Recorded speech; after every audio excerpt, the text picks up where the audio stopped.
Hello students, hope you all will be fine. Today in this video, we are going to take the case when we have more than two charges and we have to calculate the force on a given charge. See, we studied about Coulomb's law. Coulomb's law is only applicable to 2-point charges. But if we have many charges, more than two charges, we cannot only solve the problem with the help of Coulomb's law. In addition to Coulomb's law, we need one more thing that is known as principle of superposition. What does it say?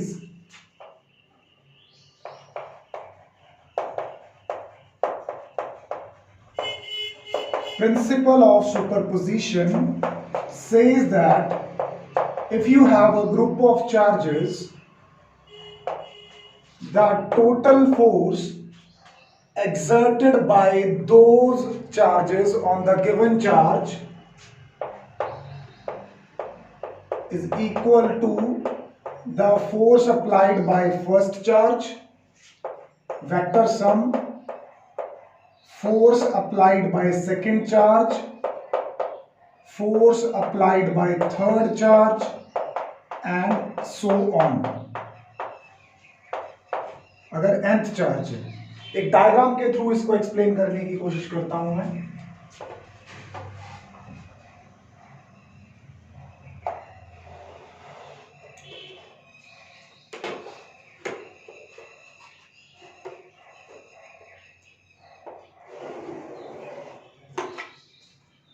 Suppose कि मेरे पास इस 3-डायमेंशनल space में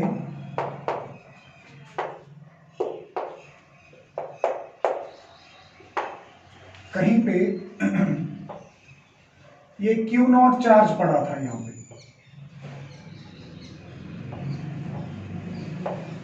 this was my charge under consideration. इसके around और बहुत सारे charges present हैं. Let's say एक चार्ज यहां पे प्रेजेंट है, right. Let's name it as Q1. दूसरा चार्ज जो है वो यहां पे प्रेजेंट है. Let's say it is Q2. हम थोड़ा इसको सिंपल रख के चलते हैं, तो मैं यहां पे 3 चार्जेस ले लेता हूं, उसको n तक इक्वेशन को क्या कर लूंगा, एक्सटेंड कर लूंगा. एक चार्ज यहां पे पड़ा है, let's say Q3.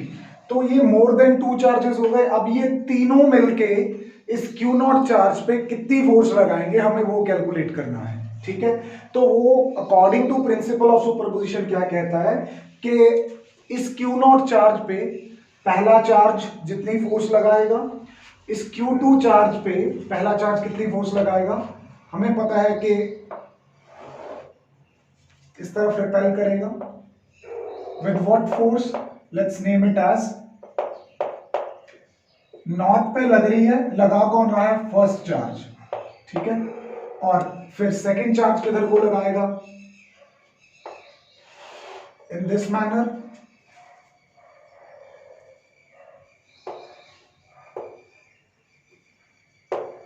Let's name it as F naught 2. इस Q0 चार्ज पे Q2 कितनी फोर्स लगाएगा. और सिमिलरली ये जो Q3 चार्ज है, how much force it is going to exert.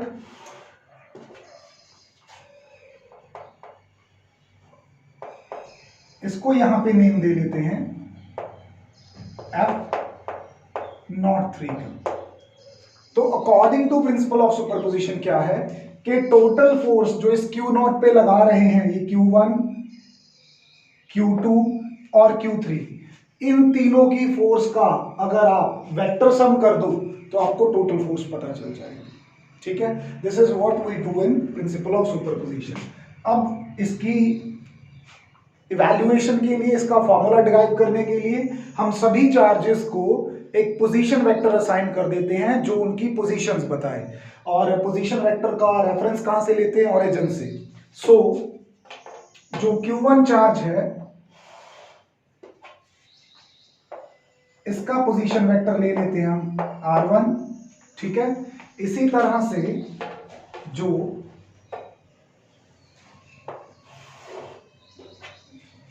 Q2 charge है इसका पोजीशन वेक्टर हम ले लेते हैं R2।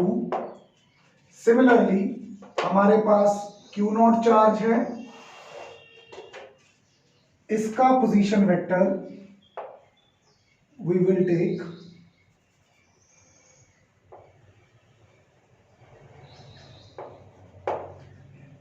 R0 वेक्टर, और लास्ट जो हमारे पास एक और चार्ज बचा है which is Q3 according to our supposition, तो इसको कौन सा पोजीशन वेक्टर असाइन कर देते हैं R3। ठीक है, इस तरह से इसकी डायग्राम बनेगी। अभी हमें पता है प्रिंसिपल ऑफ सुपरपोजिशन हमने लिख लिया, let's call it equation 1। One by one लेते हैं। अकॉर्डिंग टू कूलम्स लॉ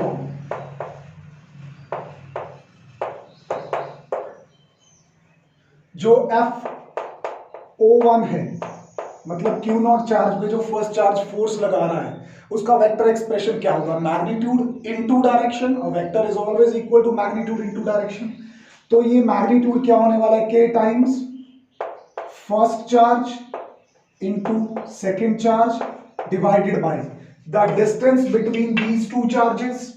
इनके बीच के डिस्टेंस को let me call R12 because force की डायरेक्शन वो है, तो 1 से O की तरफ, तो 1O लिख लिया यहां पे। ठीक है, इनटू डायरेक्शन भी उस फोर्स की किधर है, इन दिस मैनर। इसको पोजीशन वेक्टर, इसको जो डायरेक्शन बताने के लिए यूनिट वेक्टर यूज करूंगा मैं, वो भी R1 को यूज कर लूंगा। ठीक है, let's call it equation 2। Similarly अगर मैं यहां पे F02 का एक्सप्रेशन लिखूं तो वो भी क्या होगा, F02 यानी कि force between second charge and Q0। ठीक है, Q2 एंड Q0, तो ये किसके बराबर होगी, K times Q0 into Q2। ठीक है, डिवाइडेड बाय इनके बीच का जो डिस्टेंस है, लेट्स सपोज इट कि ये कितना है, R20 है, और इसकी डायरेक्शन F2 से लेके 0 की तरफ, 2 से लेके 0 की तरफ लग रही है ये फोर्स, तो इसका पोजीशन वेक्टर भी क्या हो गया, इसका यहाँ पे यूनिट वेक्टर भी क्या हो गया, R20। इसी तरह अगर मैं चलता जाऊं और लास्ट तक एक्सप्रेशन, अगर यहाँ पे मेरे पास n चार्जेस होते, 3 की बजाय n नंबर ऑफ चार्जेस होते, तो आगे के एक्सप्रेशन बनने थे। यहाँ पे Q0 Q1 है, Q0 Q2, Q0 Q3, Q0 Q4 and so on, Q0 Qn। यहाँ क्या बनता, R10 square, R20 square, R30 square and so on, last पे क्या बनता, Rn0 स्क्वायर। यूनिट वेक्टर क्या बनते, R10 cap, R20 cap, R30 cap and so on, Rn0 cap. फिर सभी की वैल्यू किस में सब्स्टिट्यूट कर देते, इक्वेशन 1 में। तो इक्वेशन 1 यहाँ पे क्या बनने वाली है हमारे पास, जो नेट फोर्स है, यहाँ पे वैल्यू जब सब्स्टिट्यूट करोगे, देखो ये सभी एक्सप्रेशंस में कॉमन क्या दिख रहा है तुम्हें, तो K कॉमन है, सभी में आएगा। Q0 जिसके ऊपर फोर्स लग रही है वो सब में कॉमन है, तो उसको मैं ऑलरेडी यहाँ पे स्टेप सेव करता हुआ बाहर निकाल लूं ब्रैकेट के, और बाकियों की एडिशन ब्रैकेट के अंदर आ जाएगी। तो पहले में क्या आएगा, Q1 by R10 square into R10 cap. Second में क्या आएगा, Q2 by R20 square into R20 cap and so on. इसी तरह से बढ़ता जाऊं तो लास्ट क्या होगा, Qn bye Rn0 square into Rn0 या NO कैप। अब यहां पे मैथमेटिक्स तुम्हारी हेल्प करेगा, इस सारे कॉम्प्लेक्स स्टेप को आप शॉर्ट करके कैसे लिखते हो, इसको रिड्यूस करके कैसे लिखते हो आप, you take the help of summation. तो K Q0 तो वैसे ही लिख लिया जाएगा, यहां पे अप्लाई कर दूंगा मैं समेशन, और ध्यान दे 1 2 3 4 5 सो ऑन n। तो मैं यहां पे इनकी जगह एक कॉमन नंबर लिख देता हूं, कॉमन अल्फाबेट यूज कर लेता हूं उसको कॉम्पैक्ट करने के लिए, दैट इज i। और i की वैल्यू कहां से कहां तक जा रही है, 1 से लेके n तक। i की वैल्यू 1 है, फिर 2 है, फिर 3, फिर 4 एंड सो ऑन n। इसी तरह नीचे देखो, नॉट तो सब में आ रहा है, ठीक है, यहां पे भी और यूनिट वेक्टर में भी। सिर्फ यहाँ पे 1 है तो यहाँ भी 1 है, यहाँ पे 2 है तो यहाँ दोनों जगह 2 है, यहाँ पे n है तो दोनों जगह पे n है। तो इसको कॉम्पैक्ट करके कैसे लिख देंगे, R I O square into R I O cap. ठीक है, तो ये आपने कॉम्पैक्ट रिलेशन लिख लिया। फर्दर आप इसको अगर पोजीशन वेक्टर्स की फॉर्म में लिखना चाहते हो तो हमें पता है कि अगर हम फॉर एग्जांपल किसी भी ए बी वेक्टर की बात करते हैं, ठीक है, +1 में वेक्टर अलजेब्रा में हमने सीखा है, अगर हम किसी ए बी वेक्टर की बात करते हैं और ये इनमें से ए और बी सेपरेट हैं जिनको कोई ना कोई पोजीशन वेक्टर दिया गया है, तो ये क्या होता है हमारे पास, position vector of B minus position vector of A, यही होता है। बाद वाले को पहले लिख के जो पहले वाला होता है उसको माइनस करते हैं। तो यू टेल मी कि आर आई ओ को मैं कैसे लिख सकता हूं, I can write it as K और क्यू नॉट, तो वैसे ही आ जाएगा यहां पे, आई की वैल्यू 1 to n जा रही है, क्यू आई न्यूमरेटर में वैसे ही आ जाएगा। यहां पे ध्यान देना होगा, आर आई ओ पे सेम चीज अप्लाई करो, यहां पे क्या आएगा, R naught minus R I, ये जो वेक्टर्स हैं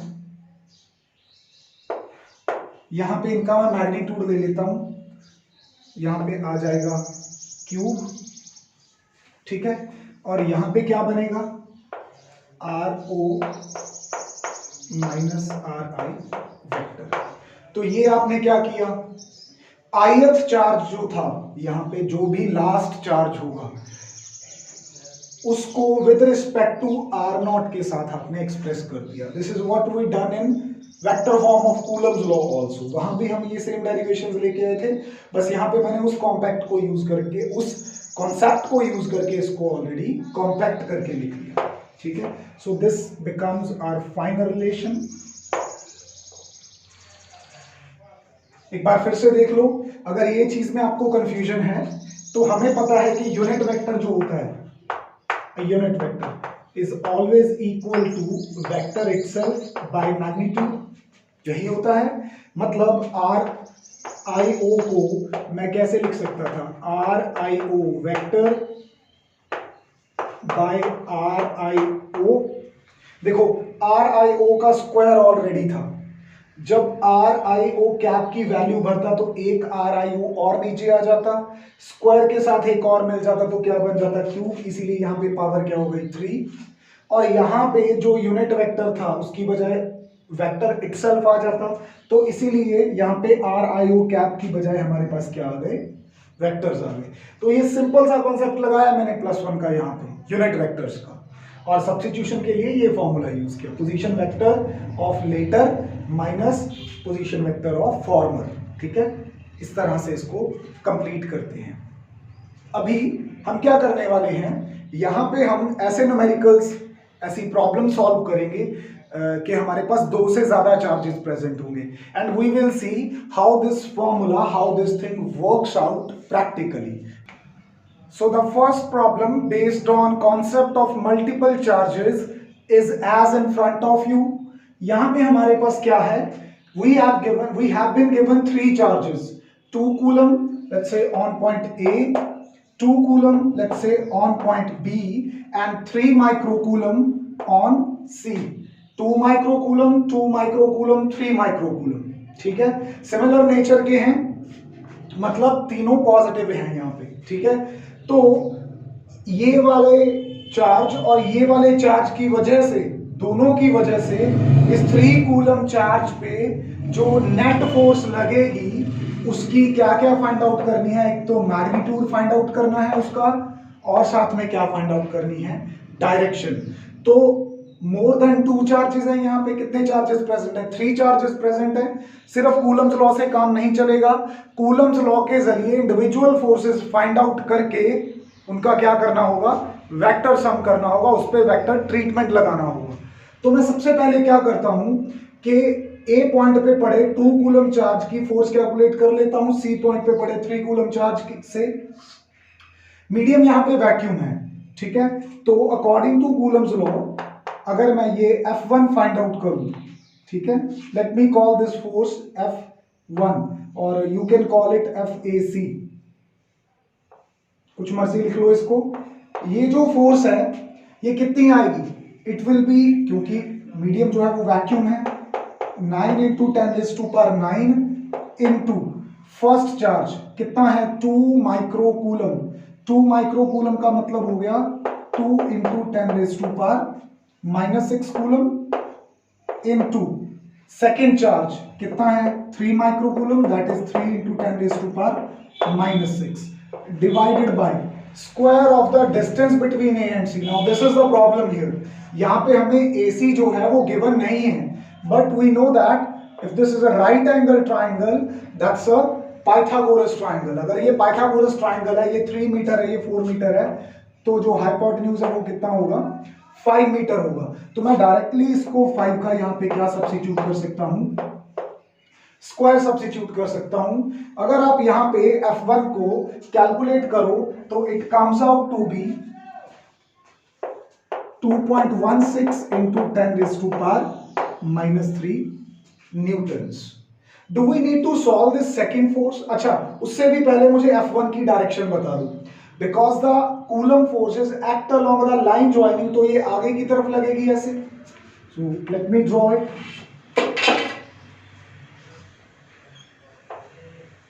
it will be in this manner. So ये जो डायरेक्शन होने वाली है ये किसकी डायरेक्शन है, F1 की, राइट? तो let's call it in the direction along AC, ठीक है। अभी यहां पे और चीज क्या देखने वाली है कि अगर मैं F2 कैलकुलेट कर लूं between charge at B and charge at C, तो ये भी 2 कूलम है, ये भी 2 माइक्रोकूलम है, this is 3 microcoulomb, again the same charges and the distance here also going to be 5 meter, तो सेम वैल्यूज होंगी। यहां पे फिर हमें अलग से सॉल्व करने की जरूरत नहीं है। सिमिलरली जो F2 आएगी this will also be 2.16 into 10⁻⁻³ newtons, and what will be the direction of this force? It will also be along the line joining of B and C. Line joining of B and C को अगर आगे extend करूंगा it's going to be this, we have called this F2। कौन सी direction हो गई है, किस तरफ लग रही है फोर्स, B से C की तरफ लग रही है, along BC। तो अब अगर आपको टोटल फोर्स कैलकुलेट करनी है तो आपको F1 और F2 का क्या लेना होगा, वेक्टर सम लेना होगा। वेक्टर सम में क्या चाहिए होता है, हमें पता है, दो तरीकों से सॉल्व कर सकते हैं इसको। या तो यहाँ पे एडिशन का फॉर्मूला लगा सकते हैं, ठीक है, एडिशन का फॉर्मूला जिसमें हम रिजल्टेंट निकालते थे वही a² + b² + 2ab cos of theta, this can also be the result, but you need cos theta। यहाँ पे तो थीटा नजर ही नहीं आ रहा है, तो थीटा एंगल दरअसल है क्या, हमें यहाँ पे थीटा डिफाइन करना होगा। इस मिडल लाइन को आगे एक्सटेंड कर लेते हैं, let's this call theta, let's this also call theta. तो यहाँ पे टोटल एंगल अपना कितना हो गया, ट्वाइस ऑफ थीटा। अब इसको सॉल्व करने के यहाँ पे दो तरीके बन जाते हैं, या तो आप इस मेथड से कर लो एडिशन लॉ से, एंगल ट्वाइस ऑफ थीटा लेके फिर cos 2 थीटा की वैल्यू फाइंड आउट करनी होगी। एक और सिंपल मेथड है, आपको याद होगा +1 में हमने वेक्टर रेजोल्यूशन पढ़ा था। वेक्टर रेजोल्यूशन क्या कहता है कि अगर F1 वेक्टर को सिर्फ F1 वेक्टर को मैं रिजॉल्व कर लूं, अलग से रिजॉल्व कर लेते हैं, ये हमारी रेफरेंस लाइन है, दिस इज आवर F1। अगर इसको मैं रिजॉल्व कर लूं तो ये एंगल थीटा है। इस तरफ F1 का कौन सा कंपोनेंट होगा, F1 cos थीटा, जिस एक्सिस के साथ एंगल बनता है, और नीचे क्या होगा F1 sin थीटा। हो गया कंपोनेंट्स में ब्रेक। अच्छा, फिर इसी तरह इस रेफरेंस लाइन से थीटा एंगल पे ये जो F2 है इसको भी रिजॉल्व कर लेते हैं, this is also making angle theta. तो इस तरफ कौन सा कंपोनेंट होगा, F2 cos ऑफ थीटा, और इधर कौन सा कंपोनेंट होगा, F2 sin ऑफ थीटा। बेटा अभी आप कुछ कैलकुलेशन कर चुके हो, F1 और F2 का जो मैग्नीट्यूड है ये तो सेम है। अगर ये मैग्नीट्यूड सेम है, इसका मतलब इनके साइन कंपोनेंट्स जो कि अपोजिट हैं वो कैंसिल हो जाएंगे, और जो कॉस कंपोनेंट्स है वो क्या हो जाएंगे, ऐड हो जाएंगे। तो यहां पे हम सिर्फ किसका सम लेंगे टोटल फोर्स कैलकुलेट करने के लिए। To calculate total force we take sum of cos components only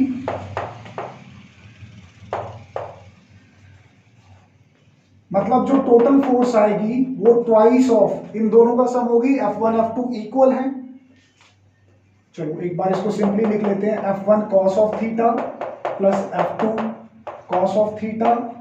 actually we know that कि इनका मैग्नीट्यूड इक्वल है। अगर F1 F2 इक्वल है तो टोटल टर्म क्या बन जाएगी, twice of F cos of theta.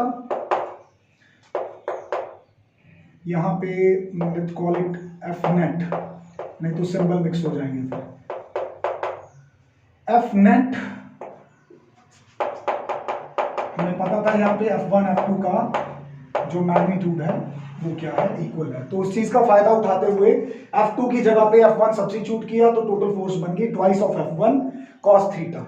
अब यहाँ पे वैल्यू सब्स्टिट्यूट करने का टाइम है। F1 हम ऑलरेडी कैलकुलेट कर चुके हैं, मैग्नीट्यूड में कितनी है 2.16 इंटू 10 रेज टू पावर -3। इसके अलावा क्या बचता है, अभी सिर्फ पुट करना है ये cos थीटा। इस cos थीटा को तो आप किसी भी ट्राइंगल से कैलकुलेट कर सकते हो। दिस इज थीटा, तो वर्टिकल अपोजिट की प्रॉपर्टी से ये भी थीटा बनता है। इफ दिस इज थीटा तो वर्टिकल अपोजिट की प्रॉपर्टी से ये भी थीटा बनता है। दोनों में से किसी एक ट्राइंगल से कैलकुलेट कर लो। Now cos theta is nothing but base upon क्या होता है, hypotenuse. If this is theta, this is 90 degree, this is hypotenuse. Who is going to be the base? Who is going to be the base? This is going to be the base. So यहां पे हमारे पास जो result आएगा that will be 4/5।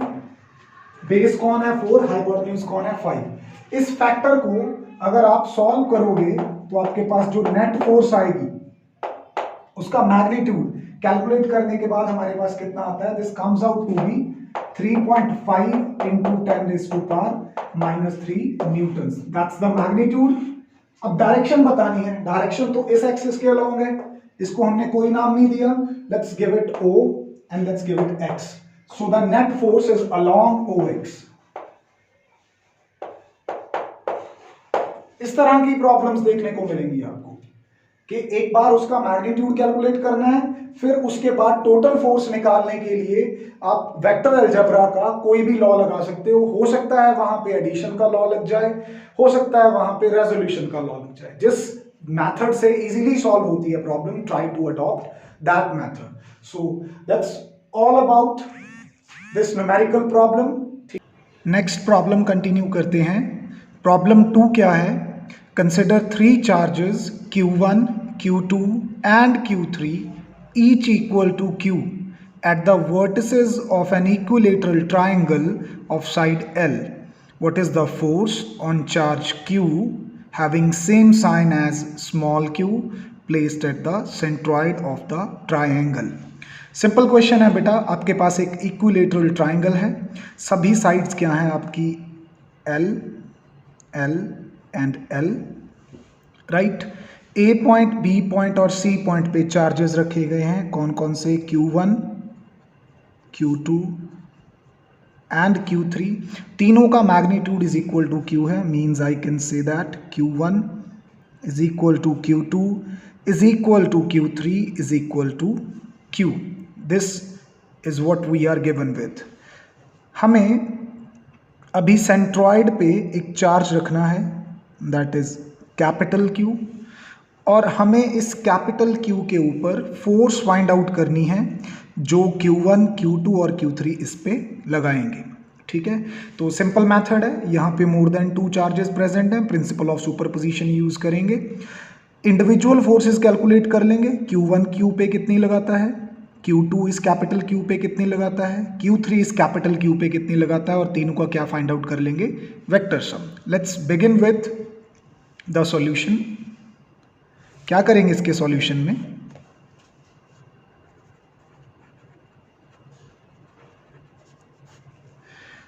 Let's say कि जो A point पे Q1 charge रखा है, इस कैपिटल Q पे कितनी फोर्स लगाता है, F1, and it is going to be downward, क्योंकि सिमिलर पोल्स हैं, इस पे भी अगर पॉजिटिव है तो इसके ऊपर भी पॉजिटिव है। So help me out to find F1, that is nothing but K times दोनों चार्जेस का magnitude, that is Q1 into Q divided by square of their distance. What is the distance, that is AO, और साथ में क्या आ जाएगा, एक unit vector जो इसकी क्या बताएगा, डायरेक्शन, इट इज डाउनवर्ड, तो मैं इसको AO कैप लिख लेता हूं। सिमिलरली बेटा मुझे F2 लिखने में हेल्प करो। F2 जो है वो कौन अप्लाई करेगा, ये Q2 चार्ज इस पे, तो इसकी डायरेक्शन किधर होने वाली है, इन दिस मैनर, ठीक है। F2 जो आने वाला है that is K, first charge that is Q2 into second charge that is capital Q divided by square of the distance. अब डिस्टेंस कितना है, BO, और ये फोर्स की डायरेक्शन किस तरफ है, अवे, इन दैट मैनर, तो इसको BO कैप लिख लेंगे।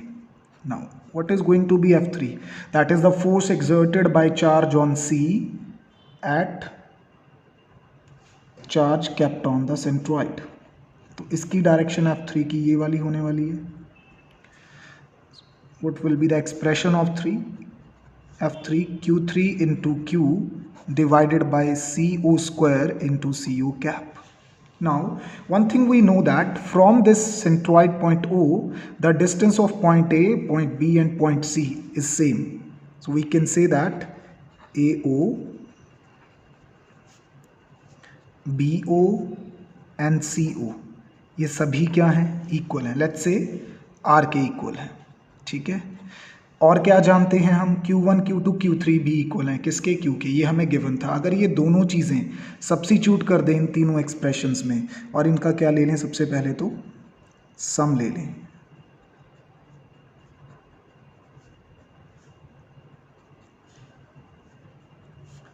सो what we are going to substitute, हम यहाँ पे सब्स्टिट्यूट करेंगे। देखो K सब में कॉमन है, कैपिटल Q भी सब में कॉमन है, सबके डिनोमिनेटर जो हैं AO square, BO square, CO square, these are equal to R, तो ये भी कॉमन है आपके। अभी आप सोच रहे होंगे कि सर फिर अगर AO, BO और CO इक्वल हैं तो ये यूनिट वेक्टर्स का क्या करेंगे। बेटा यूनिट वेक्टर्स क्या बताते हैं, directions. The direction of F1, F2 and F3 are not same. F1 किधर काम कर रहा है, डाउनवर्ड, और F2 किधर काम कर रहा है, ऑन दैट साइड, F3 किधर काम कर रहा है, ऑन दिस साइड। तो ये इक्वल नहीं पुट कर देने, आप यहाँ पे सिंपली लिखोगे AO cap plus BO cap plus CO cap, ये इनका नेट फोर्स आना चाहिए, ठीक है। अभी ज़रा इन यूनिट वेक्टर्स को ध्यान से देखो। We know that from +1 that a vector can be displaced parallel to itself. अगर F1 नीचे की तरफ जा रहा है, इसको मैं डिस्प्लेस करके यहाँ ले आता हूँ इधर, so this is my F1, right. इसकी डायरेक्शन कौन दे रहा था, AO कैप, तो चलो इसको सिंप्लिसिटी के लिए मैं AO कैप लिख लेता हूँ, क्योंकि डायरेक्शन ही बतानी है।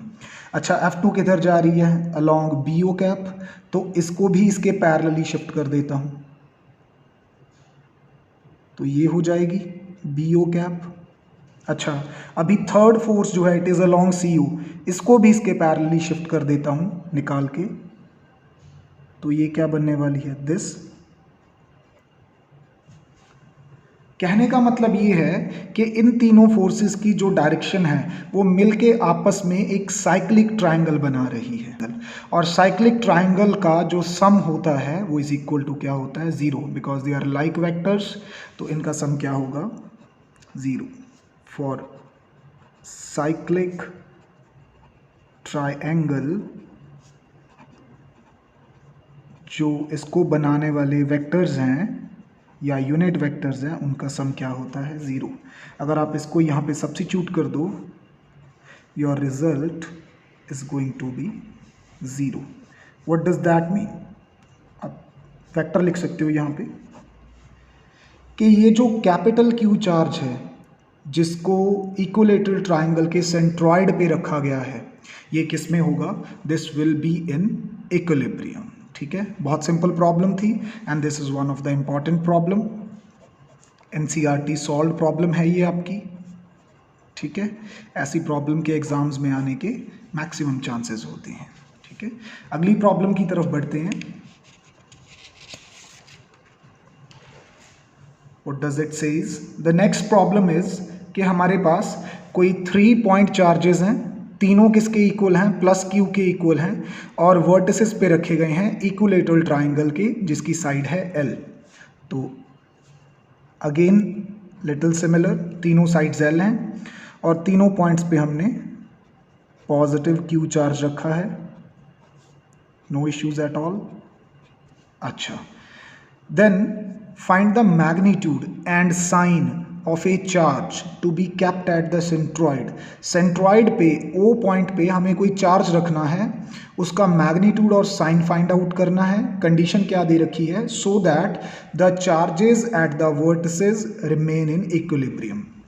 मतलब यहाँ पे हम जो capital Q, let's say capital Q रखें,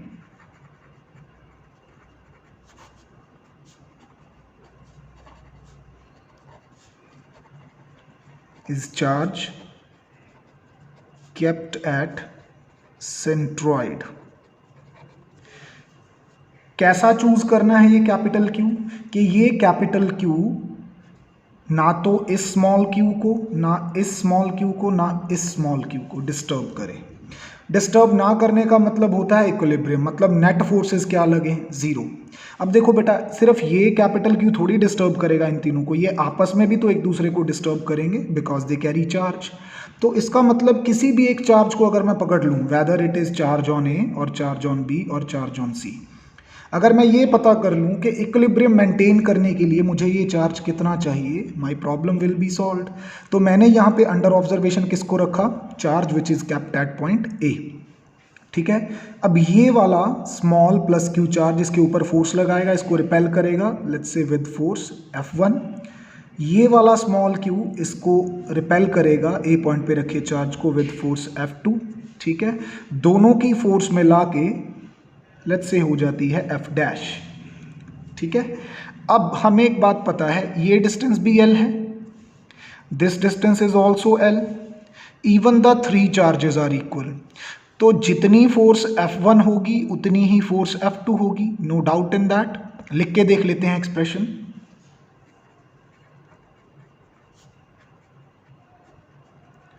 this is going to be K times product of both the charges, that is q square, q into q, let's say I'm writing F1, q and q दोनों का square होगा, divided by square of the distance which is L square.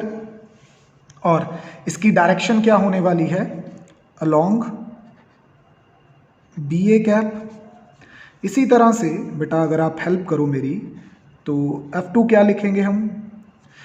The force which is applied by charge kept at C on charge which is kept at A। अगर इस पे आप apply करो, this force will also be K times product of both the charges Q square divided by square of the distance which is L square into, यहाँ पे क्या आ जाएगा? Direction vector इसका यूनिट वेक्टर बताने के लिए किस तरफ लग रही है फोर्स? सी ए की तरफ। ठीक है, ये दोनों फोर्सेस का अगर मैं आपको अभी मैग्नीट्यूड निकालने के लिए बोल दूँ, हमें triangle law of vector addition से पता है दिस फॉर्म्स अ पैरेललोग्राम, और ये एफ डैश वेक्टर जो है this will be the diagonal. तो इस पे अगर मैं पैरेललोग्राम लॉ लगाऊं तो जो मेरी एफ डैश फोर्स है वो किसके बराबर आनी चाहिए? That must be equal to F1 square plus F2 square plus 2F1 F2 cos of angle between F1 and F2। The thing is कि मुझे यहाँ पे एंगल्स नहीं पता है, बट मुझे एक बात कही गई है कि ट्राइंगल कौन सी है? Equilateral triangle. अगर ट्राइंगल इक्विलेटरल है तो इसका मतलब हर एक एंगल 60 का है। अगर ये टोटल एंगल 60 का है तो ये टोटल एंगल भी कितने का है? 60 डिग्री का। तो मुझे F1 और F2 में एंगल भी पता चल गया। अगर मैं वैल्यू सब्स्टिट्यूट करूं, अब मैंने ये ऑलरेडी बता दिया है कि F1 का मैग्नीट्यूड और F2 का मैग्नीट्यूड आपस में क्या है, इक्वल है, सिर्फ उनकी क्या वेरी कर रही है, डायरेक्शन। तो F1 की जगह पे भी क्या पुट कर देते हैं, F, और F2 की जगह पे भी क्या पुट कर देते हैं, F। So the things will be F square plus F square plus 2। F1 की जगह पे भी F पुट करना है, F2 की जगह पे भी F पुट करना है, cos of 60। What is cos of 60 equal to, cos of 60 हमारे पास होता है 1/2। अगर मैं इसको यहाँ पे सब्स्टिट्यूट करूँगा तो ये 2 और वो डिनोमिनेटर वाला 2 कैंसिल हो जाएंगे। I left with F square plus F square plus F square, यही बचेगा मेरे पास। कितना आ जाएगा ये, √3f। तो मुझे ये नेट फोर्स पता लग गई जो ए पे रखे चार्ज पे लग रही है। कौन कौन लगा रहा है, ये दोनों चार्जेस। अब ये दोनों चार्जेस मिलके उसको परे धकेलना चाहते हैं अलोंग दिस डायरेक्शन। तो इसको इक्विलिब्रियम में रखने के लिए इस सेंट्रॉइड पे रखे चार्ज को क्या करना पड़ेगा, अपनी तरफ खींचना पड़ेगा, क्योंकि ये और ये चार्जेस उसको परे पुश कर रहे हैं। अगर उसको वो परे पुश कर रहे हैं तो इसको इक्विलिब्रियम पे रखने के लिए इस क्यू चार्ज को इतनी ही फोर्स से इसे अपनी तरफ खींचना होगा। ठीक है, तो अब मैं यहाँ पे कैलकुलेट कर लेता हूँ। Let's call it equation 1। Force between small Q at A and capital Q at centroid O. ये वाली जो फोर्स होने वाली है, let's call it F double dash. ये क्या होने वाली है, K टाइम्स, यहाँ पे क्या होगी, दोनों चार्जेस की product, that is capital Q into small Q, divided by क्या चाहिए होगा हमें, ये डिस्टेंस AO। ठीक है, अभी ये डिस्टेंस जो होता है, अगर ये ट्राइंगल्स की साइड L है तो ये वाला जो डिस्टेंस होता है बाय मैथमेटिकल सॉल्वेशन, ये जो आता है हमारे पास, ये L/√3 होता है। ठीक है, डायरेक्ट रिजल्ट है, आप याद रख सकते हो इसको, L/√3। तो ये रिजल्ट मैं इसको यहाँ पे सब्स्टिट्यूट करता हूँ, I'll get L स्क्वायर। और इस फोर्स की डायरेक्शन किधर होनी चाहिए, दिस मस्ट बी डाउनवर्ड। ठीक है, हम लिख देते हैं अपोजिट टू F डैश। इसको अगर सॉल्व करें तो क्या आएगा हमारे पास, यहाँ पे इसको सॉल्व करने से आएगा K times small Q capital Q divided bye L square, और 3 किधर चला जाएगा, ऊपर चला जाएगा। अभी अगर ये 1 और 2 इक्वल और अपोजिट होंगे तभी ये A पे रखा चार्ज इक्विलिब्रियम में रह पाएगा। सो इक्वेटिंग